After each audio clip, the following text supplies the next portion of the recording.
चायवाले से करोड़पति, रमेश की सफलता की कहानी। रमेश एक छोटे से गांव में पला बड़ा था। उसका परिवार बेहद गरीब था, लेकिन उसके सपने बड़े थे।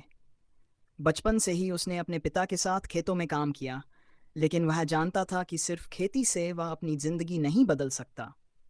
गांव में पढ़ाई का अधिक महत्व नहीं था, इसलिए रमेश ने 10वीं के बाद स्कूल छोड़ दिया और काम की तलाश में शहर आ गया। लेकिन उसके पास कोई खास हुनर नहीं था जिससे वह अच्छी नौकरी कर पाता। कुछ महीनों तक इधर उधर काम किया, लेकिन मन नहीं लगा। फिर उसने सोचा कि क्यों न खुद का कुछ किया जाए। शुरुआत छोटे से चाय के ठेले से।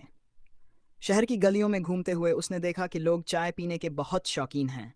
उसने अपनी छोटी सी जमा पूंजी से सड़क किनारे एक चाय का ठेला लगा लिया।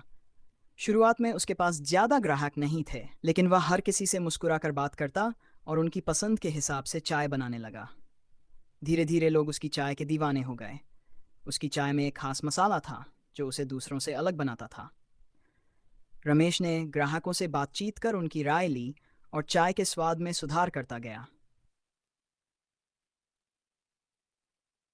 कुछ महीनों में रमेश की चाय की दुकान पर भीड़ लगने लगी, लेकिन उसने सोचा कि अगर उसे आगे बढ़ना है तो कुछ नया करना होगा। उसने कुल्हड़ चाय का आइडिया अपनाया, जिससे उसकी चाय का स्वाद और भी अच्छा लगने लगा। इसके अलावा उसने अलग अलग फ्लेवर की चाय जैसे अदरक, इलायची, तुलसी और केसर वाली चाय भी बेचनी शुरू की। ग्राहकों को यह बहुत पसंद आया। उसने सोशल मीडिया का भी सहारा लिया और इंस्टाग्राम, फेसबुक पर अपने स्टॉल की तस्वीरें डालनी शुरू कर दी। धीरे धीरे उसका नाम पूरे शहर में फैलने लगा। पहली चाय की दुकान से चेन तक का सफ़र। रमेश ने कुछ सालों में अपनी पहली छोटी चाय की दुकान खोली। वहाँ उसने एक खास मेनू बनाया जिसमें अलग अलग तरह की चाय मिलती थी। ग्राहकों की संख्या बढ़ने लगी और फिर उसने दूसरी दुकान भी खोल दी। धीरे धीरे उसने अपनी चाय को एक ब्रांड बना दिया और फ्रेंचाइजी मॉडल पर काम शुरू किया। अब उसकी रमेश टी हाउस नाम की चाय की दुकानें कई शहरों में खुल चुकी हैं।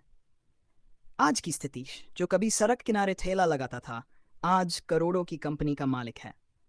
उसकी सफलता का राज था ग्राहक को समझना, मेहनत करना और नए नए तरीकों से बिजनेस को आगे बढ़ाना। सीख: अगर आप किसी भी काम को जुनून और लगन से करें तो छोटी शुरुआत भी आपको ऊंचाइयों तक पहुंचा सकती है।